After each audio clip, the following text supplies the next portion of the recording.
ಇವತ್ತು ದಿವಂಗತ ಮಾಜಿ ಪ್ರಧಾನಮಂತ್ರಿಗಳಾಗಿದ್ದಂಥ ಮೊನ್ನೆ ಮನಮೋಹನ್ ಸಿಂಗ್ರವರು ನಿಧನರಾಗಿದ್ದಾರೆ. ನಿನ್ನೆ ರಾತ್ರಿ ಅವರು ನಿಧನರಾದರು ಅಂತೇಳಿ ನಮ್ಮೆಲ್ಲರಿಗೂ ಕೂಡ ಗೊತ್ತಾಯಿತು. ಅವರ ಜೀವನವನ್ನು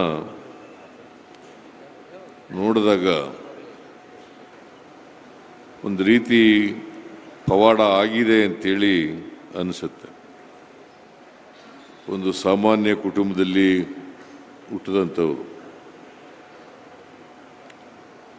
ಗ್ರಾಮೀಣ ಪ್ರದೇಶದಲ್ಲಿ 1932ನೇ ಇಸ್ವಿ,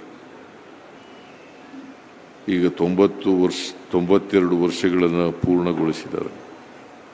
ಅವರು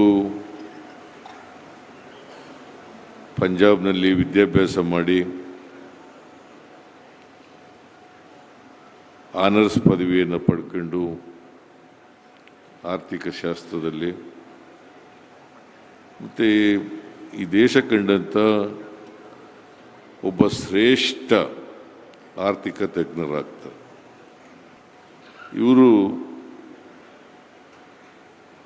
ಜಗತ್ತಿನಲ್ಲಿ ಇವ್ರಿಗಿಂತ ದೊಡ್ಡ ಆರ್ಥಿಕ ತಜ್ಞರು ಇರ್ಬೋದು, ಆದರೆ ಇವರು ಆರ್ಥಿಕ ಕ್ಷೇತ್ರದಲ್ಲಿ ಅನೇಕ ಕ್ಷೇತ್ರಗಳಲ್ಲಿ ಕೆಲಸವನ್ನು ಮಾಡಿದರು.